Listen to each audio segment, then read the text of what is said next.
Hello you guys, it is Netta Monroe. Welcome back to my channel. So today I am going to show you guys how I make my lace frontal wigs, and it is really actually super easy, but I did want to show you guys how to make a quick and easy lace frontal wig. This is one of my techniques. I do have a different technique where the lace actually goes around the ear, but this is the easiest way to make it, and you'll actually see this a lot on YouTube. So if you like to see this technique, then stay tuned.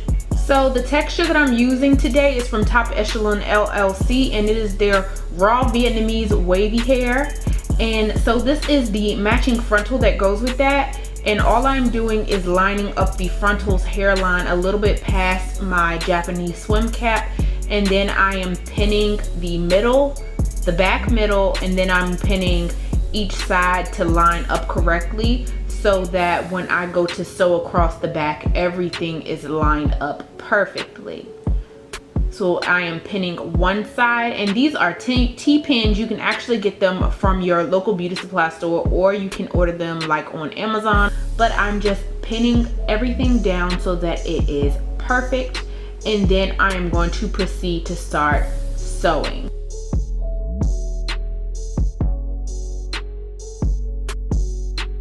Now when I sew, I go from one side to the other. Sometimes you'll see people start in the middle and then go down to one side and then go back to the middle and go down to the other side. But if you have your pins in the correct way, that's unnecessary. The middle down to the side technique is pretty much to make sure that everything is nice and snug and it fits perfectly. But once you use the T-pins, once you do this as much as I do, then you'll be able to go from one side to the other.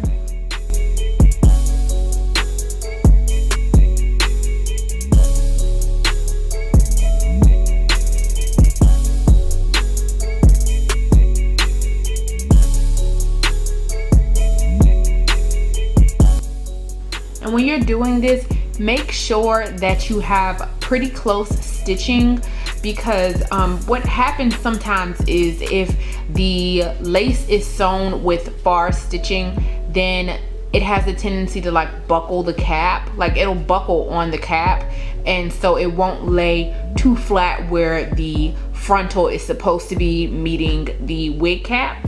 So in order to keep all of that nice and flat, you want to make sure that your stitching stays nice and close.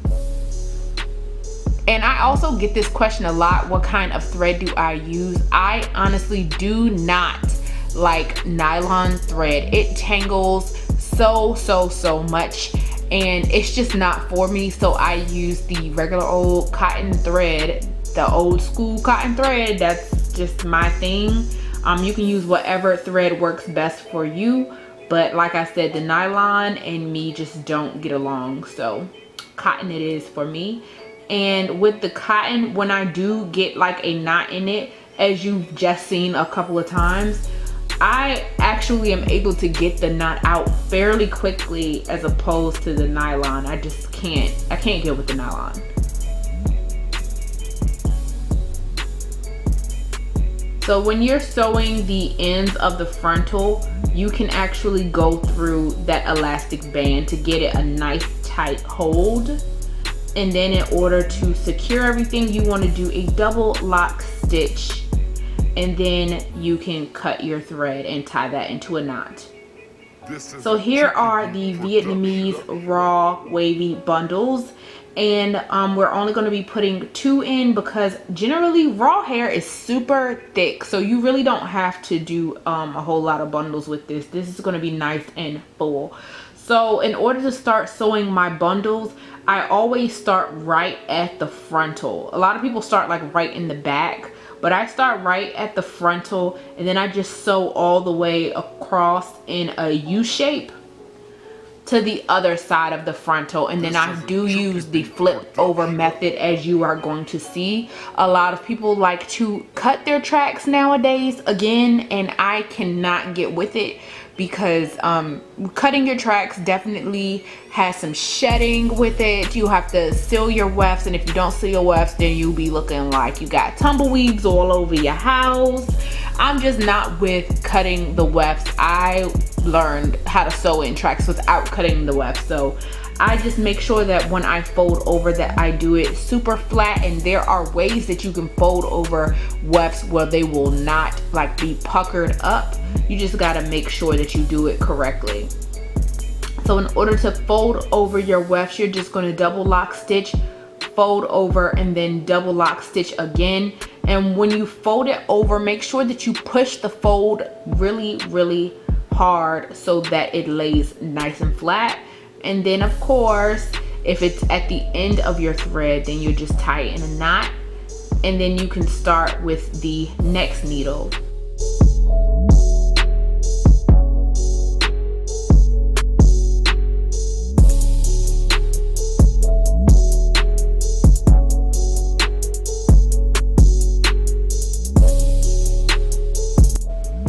Now when I start a fresh needle, I have a knot at the end of the thread just like everybody else, and when I do that first stitch, I take the needle in between the two sides of the thread, and then that knot at the end of the thread kind of locks that stitch into place, and then I stitch again in that same spot just to make sure that it is secure. And then I am just going along with the process. I'm just going back and forth, filling up that first U that I made.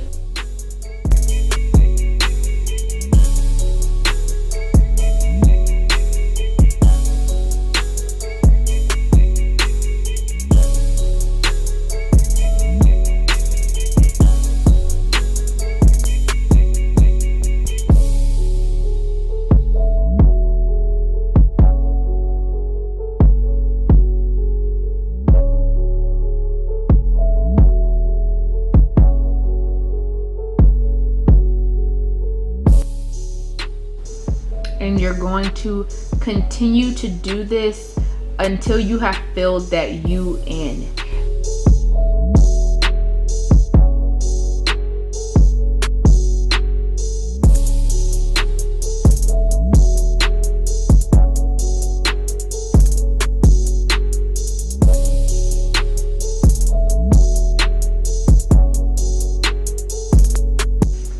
Now that I have completely filled in that area, I'm going to create another U.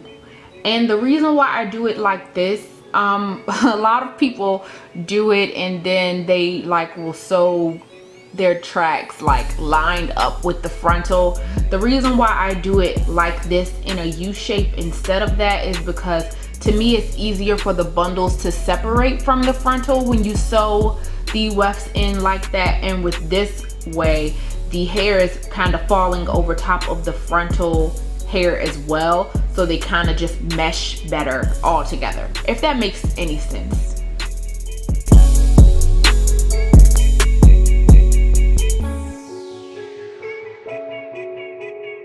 This is a Chucky Beat production.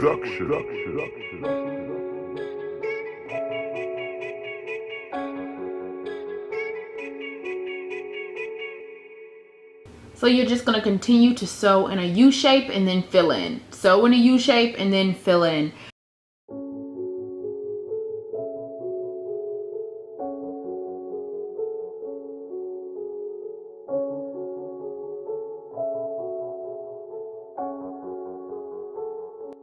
So when you get to the end, there's going to be a very small section left, and you're just going to go ahead and fill that in straight across.